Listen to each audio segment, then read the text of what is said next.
Welcome to a biblical worldview. I am Danelia Williams Bastito, and today I would like to talk about why so many people um, consider our founding fathers um, villains instead of heroes. A poll was done on Fox News about whether people, specifically Black people, considered our founding fathers to be heroes or villains, and it was split 50-50 down the middle. So half would say that they were heroes and half said they were villains. And Cure America with Star Parker has also been asking the question of do Black people or any people period believe that they belong in America? And what is coming out from these polls is basically that people are confused and they don't really know American history, and they think of American history as something that is wrong and something that has been harmful. And so I would like to talk about the Declaration of Independence. There are presuppositions in the Declaration of Independence which show that the people who wrote it and started the foundation of our government that we know today had a biblical worldview. And today, of course, that's the problem, is that most people do not have a biblical worldview. So I'd like to go over a little bit of that, and just to see if maybe you can see for yourself. First of all, do you know the Declaration of Independence? Do you know the Constitution? Do you know American history and the founding fathers, and what they believed in, what they stood for, and what they wanted for America? And of course, we know that those founding fathers were not perfect. Of course, there were some terrible things that happened early on in American history and throughout history as it went. But I think that we could be proud of the progress that has happened in America. And yes, there are strides that need to happen still, but most of it needs to occur with a biblical worldview. And I find that any time that we went off the rails and things were bad in our community for any group of people, it was because of people not having a biblical worldview, 100%. So first, I'd like to give a quote by Pastor Mark Little, again from Star Parker's show, Cure America. He says this: it's a spiritual issue. We lost our way and our rudder is broken. We have a culture now. The Black community has moved with the church community and in church context, and over time that has broken. And fewer of us are attending church, Black and white. So there's a decay in the culture and a decay in our anchor. This country was founded on Judeo-Christian values, but nobody really knows that today. So as we've lost our anchor, we've lost in part our soul. And so I believe as we lost our soul, we lost the greatness of our nation. That was Pastor Mark Little said that on Cure America with Star Parker. And isn't that so true? Most people don't know American history, like for real. And they just have they have presuppositions or thoughts that just are automatic to them that go against a biblical worldview and against the view that people who wrote the Declaration thought at that time. So the Declaration, pull that up. I just want to read a few of the paragraphs in the Declaration. And it might sound familiar. There was a time when this was something that you would memorize. And I think a lot of homeschoolers, Christian homeschoolers, still memorize this part of the Declaration of Independence. But so it should sound familiar to you. We hold these truths to be self-evident, that all men are created equal, that they are endowed by their Creator with certain inalienable rights, that among these are life, liberty, and the pursuit of happiness, that to secure these rights, governments are instituted among men, deriving their just powers from the consent of the governed, that whenever any form of government becomes destructive of these ends, it is the right of the people to alter or to abolish it, and to institute new government, laying its foundation on such principles and organizing its power in such form as to them shall seem most likely to affect their safety and happiness. And so here we see a lot going on in just that one paragraph of the Constitution. We can see presuppositions or just automatic thoughts that people had. And the first one we see there is that there are absolute truths. It says, we hold these truths to be self-evident. Truths, absolute truths. If you think about society today, people don't believe in absolute truths. They say, your truth is your truth, my truth is my truth. We can just believe what we want to believe. There's really no truth. It's subjective. But I think that in itself is saying that it's absolute, that there is no absolute truth, which would make that a lie. That's another point. But yeah, that would be one presupposition that people don't have today, that there is absolute truths. The next thing we can see is that there is a God. It says that all men are created equal. We have a designer. The God of heaven has created us. That was a presupposition for the longest time. But today, many people don't believe in God. All kinds of things that you can start to ask, and you'll find that most people don't. Even out of that 90% of people who do believe in God, don't. In fact, the question that gets the lowest number, and this was just from one poll, so I don't know how solid it is, but I just wanted to share it with you. One poll showed that 64% of people who believe that God exists, out of that 9/10, 64% aren't convinced that he exists. So there's that. So a lot of people really don't believe in God, and we see that only about 50% of Americans today go to church. Another presupposition that most people don't have. One, absolute truth. There's a God. Another one, that rights come from God. It says there in the Declaration of Independence that they are endowed by their Creator with certain inalienable rights, that among these are life, liberty, and the pursuit of happiness. That they are endowed by their Creator with certain inalienable rights. That's rights that were born to them. We were born with certain rights. Because if you believe in the Bible, if you have a biblical worldview, you believe you were created in the image of God. And that whole life, liberty, and the pursuit of happiness, that is everything. You have a right to life. You have a right to freedom. You have a right to go out here and be successful and live a prosperous life. In fact, God wants you to do that. If you have a biblical worldview, that's easy to grasp. That's easy to try to go out there and do, and not be hindered so easily as I think many Americans are, because they don't really believe in that. They don't believe that they have rights. In fact, many people believe that their rights are stomped on. And, rights aren't based on the color of my skin. Rights aren't based on where I live or how much money I make or what job I have. Then we see also in this Declaration of Independence, we can see the purpose of civil government is to protect God-given rights. Those rights that God gave us to life, liberty, and the pursuit of happiness. That's the purpose of civil government. We see that it says that to secure these rights, governments are instituted among men. That's the reason. Do people believe that today? Do people still agree with that biblical worldview that government is to protect the rights given by God? I would say no. Most people today believe the government is to somehow better their life.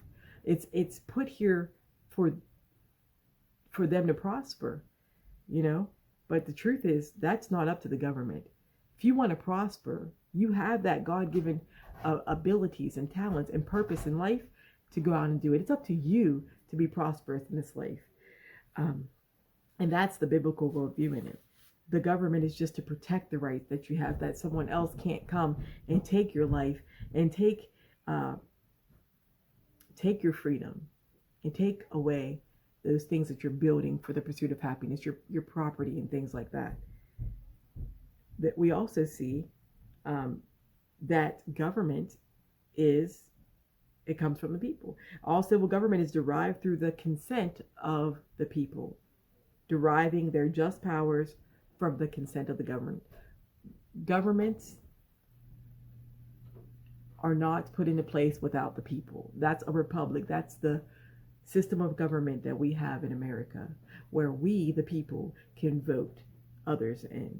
other people just like us, of course, imperfect people, but we have every right and opportunity to research people and to put the best people in. And even better, we ourselves could be the people who are up there and making a difference, and get involved that way, where we can make the laws, we can execute the laws, and we can interpret the laws. So that's something we could do in America, in this great republic that we live in. Another presupposition that we see is that whenever any government becomes destructive of the purpose to protect our rights, then we have a right and even a duty to abolish or alter it. And it says that when any form of government becomes destructive of these ends, it is the right of the people to alter or abolish it. I'm afraid that thought right there, a lot of people take, if they even know it exists, and would use it for evil, because many people today believe in a systemic racism, and these things are taught and was brainwashed so much that of course you believe what you keep hearing over and over again, and so that's not having a biblical worldview. First of all, about what's going on around us. Yeah, there are racist people, there are ignorant people, there are prejudiced people, but that does not make a whole system, our government, to be racist. Does things need to be changed? Do things always need to be growing? Yes, because people always need to be growing. We always need to be growing. That's a biblical worldview. We don't stay the same. We learn and we grow. Sadly, though, people are trying to alter or abolish this government that we have today, not because it's destructive to the rights, not because it's destroying the purpose of protecting us, but because they don't agree with it anymore, because they have a different worldview and they want to put in their worldview. So they want to destroy the whole entire system, a system that is just and right, and I believe of God, directly from the Bible. So they want to change laws that give us rights based on God's laws, perfect truths that never changes, no matter what society is doing. It's always the same, because God's always the same, and God is right and perfect and just. So we have a good law right now, and we know the purpose of law. Now, can people who are in control of the law, people who are making the laws, people who are executing the law, people who are interpreting the laws, can people who are leaders make mistakes, and can they be destructive? Of course they can. But again, we, the people, have an opportunity to get those people out of office, to do what we have to do. We live in a great country where we have rights, because they can't do it without the consent of the people, according to the Declaration of Independence. But so many of these ideas that they want to switch, and they call these things progressive. But you know what? It's not. It's really not progressive to take from a group that you deem should be taken from and give to another group that you think should have more. That is actually legal robbery. You're legally robbing somebody, and that is not right. That's not just to do. Now, do I think that if you have more that you should give more? Absolutely. The more we have of anything, the more we should be giving. And so, yes, I do believe, but we should not have a government that makes people do that. That's unjust. It's not progressive to defund the police because a few officers do not know how to handle their badges. That's not progressive to do. It's not the entire police force. So what we need to do is find out what's going on and get in the communities and figure out why these police officers, maybe the police system as a whole, is failing the community, because they are there for a purpose to protect and serve. We got to figure out what's wrong there. We need to go back to the laws and things like that. Get involved. We have to figure out what is unjust about it, for real. Specifics, not just call it racist. That's not enough, and that's, again, childish. It's childish to call everything that you don't agree with racist, and it's childish to try to defund the police and call it progressive, when indeed those same communities that have all these problems will be the ones where we need the police the most, and will actually be more damaging than helpful. So that's a foolish thought, though they should be protecting. Also, to ignore murder, according to science, how everyone says that Christians don't believe in science, but according to science, it is murder to abort a child. But because it interferes with our lives, and in the name of health, murder is okay. And we pass laws because of that. You know what? That law, I think, is unconstitutional. I think people gave in to the people there, personally, is what I believe. But the law is to protect our right to life, liberty, and the pursuit of happiness.